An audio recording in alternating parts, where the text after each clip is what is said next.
Look who's back! The dog is judging me.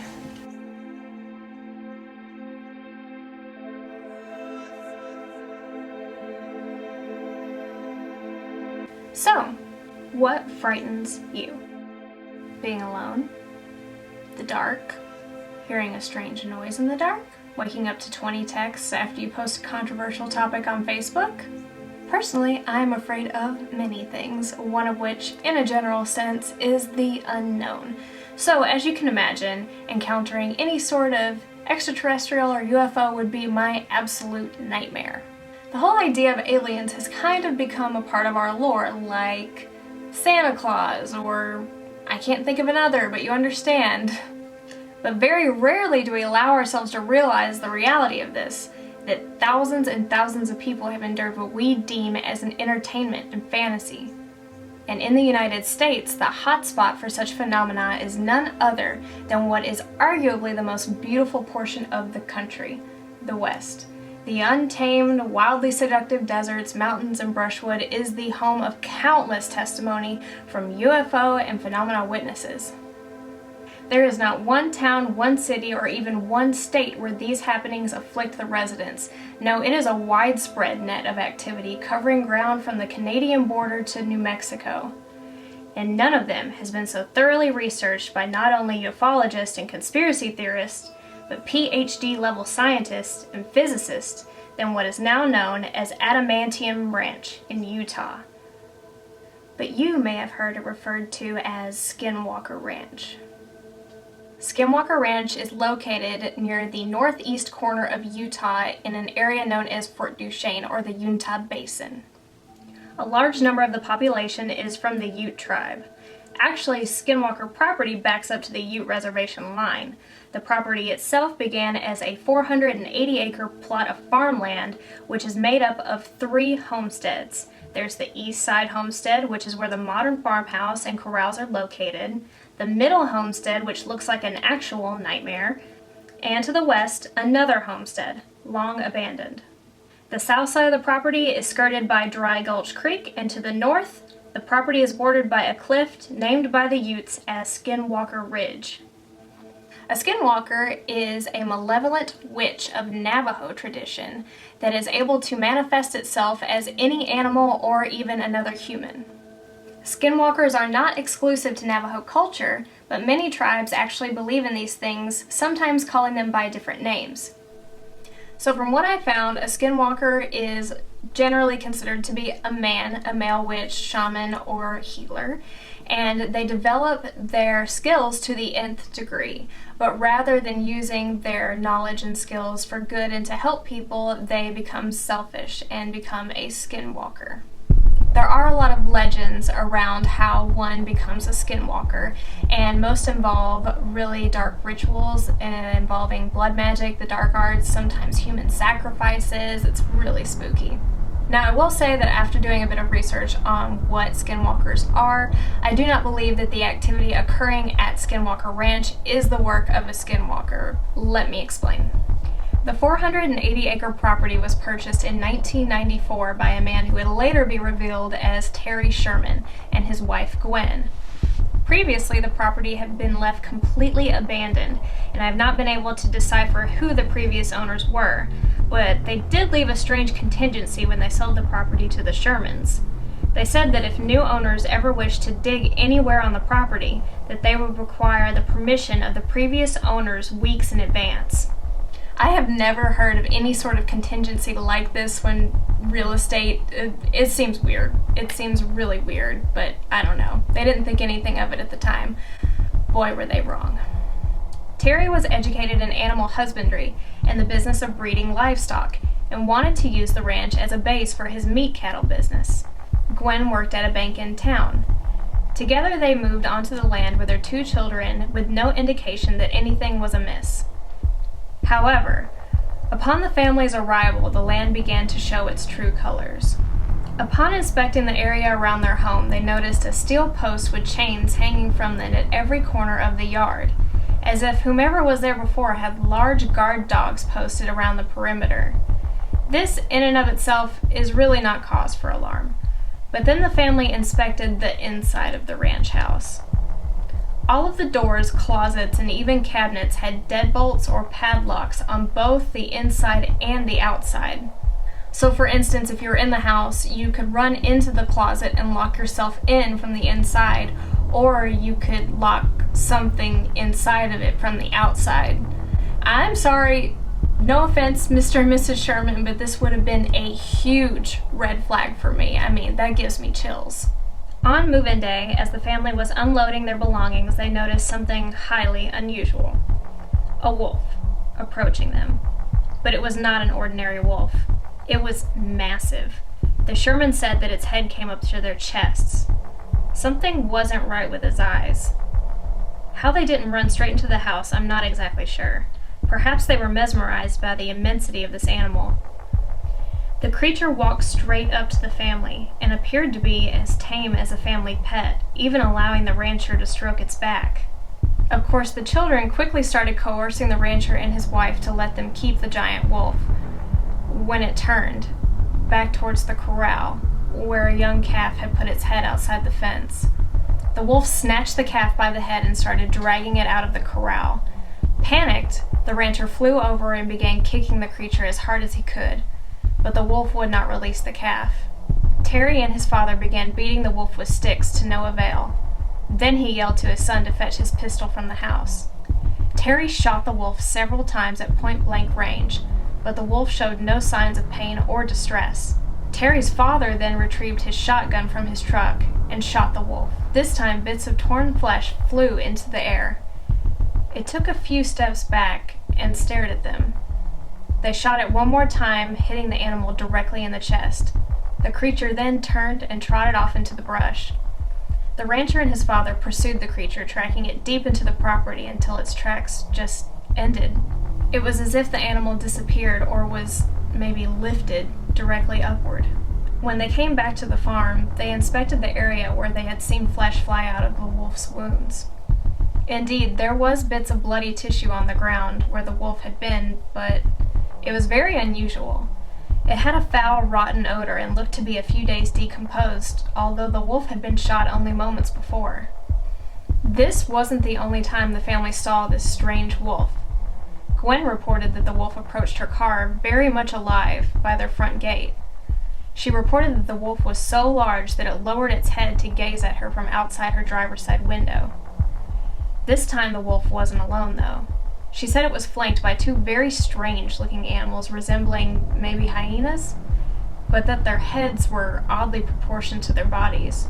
What's weirder is that, according to local officials, wolves had not inhabited Utah since the last one had been shot in 1929. After settling into their new home, the Shermans began seeing strange lights in the sky, seeing shadowy figures, and even, at times, hearing strange voices speaking languages they had never heard around the property. At night, the wife reported seeing the black outlines of tall figures standing outside the windows. When they would check outside the house, there would be no sign of any intruders. On one instance, when Terry was out of town, Gwen reported a very disturbing occurrence. As she was pulling into the property, she got out of her car to unlock the gate. While closing the gate after she pulled her car inside the property, she noticed a dark shadow had cast over her car as if a storm cloud had blocked the sun's rays. Looking up, however, she realized that it was not a cloud casting darkness around her. Directly above her, she saw a massive, triangular craft hovering in the air. She swept herself back into her car and sped off towards the house, but was aware that the craft was pursuing her. As she reached the end of her driveway and leapt towards the front door, she said that the craft stopped over her roof and then shot into the sky, disappearing.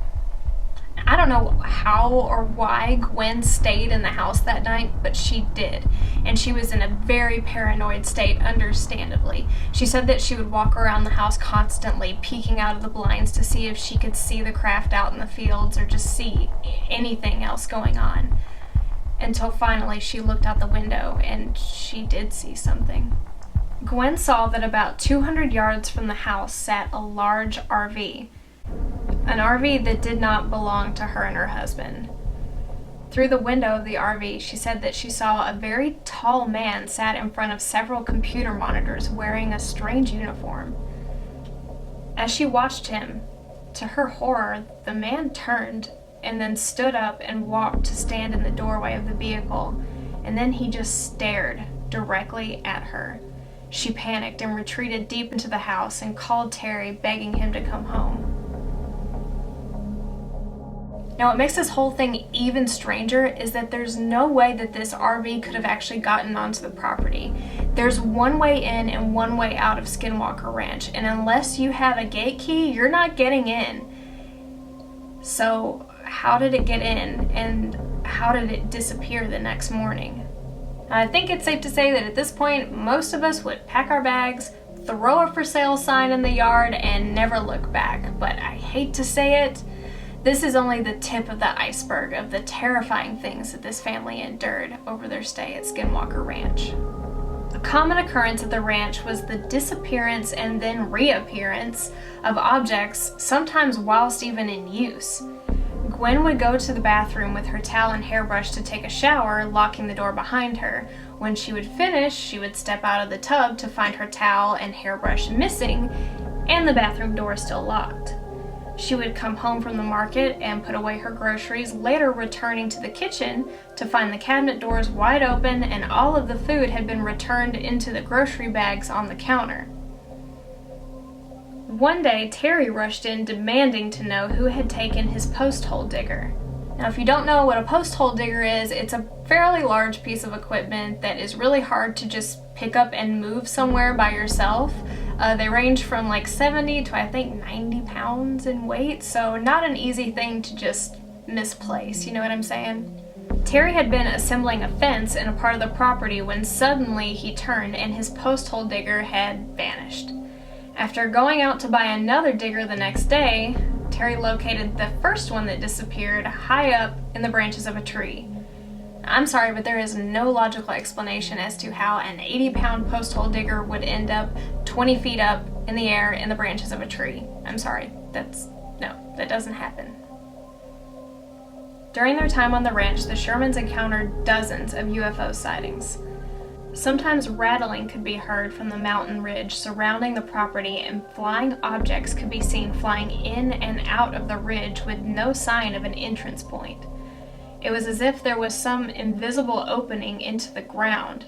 This makes me wonder about the previous owner's strange conditions about the Shermans digging on the property. It was also said that whenever the Shermans tried to dig anywhere, permission or not, that would sort of stir up the activity and strange things would start happening in abundance once more. Other times they would see strange vehicles on the ground in the fields that would speed off when approached and eventually lift off and fly over the trees into the sky. By far the most disturbing thing that happened on the ranch is what happened to the animals. Whilst on the property, the Shermans lost 14 of their prized breeding cattle, some of which were apparently stolen by some unknown perpetrator. They could track the prints of the missing heifers into the bush when suddenly they would just stop, as the wolves had done in the beginning. It was as if the cows were being chased by something and then snatched up into the sky. As for the rest of the animals, some of them suffered a horrendous fate. Anyone who is familiar with extraterrestrial cases has heard of cattle mutilations. This was the most upsetting, unexplained assault on the Shermans, as the cattle were their livelihood. Many of their prized animals were found butchered in the fields in the most unsettling manner. On one occasion, Terry and his son were riding out into the fields in search of wayward cattle. They separated, and Terry's son rode past some water where he saw one of the cows in the pond, making her way to the bank.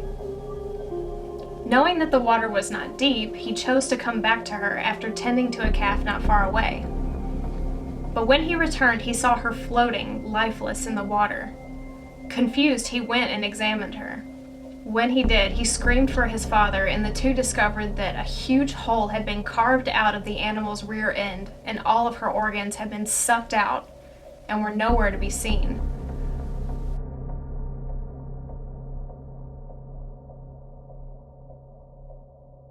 What's even crazier is that not a drop of blood was seen on the cow or in the water.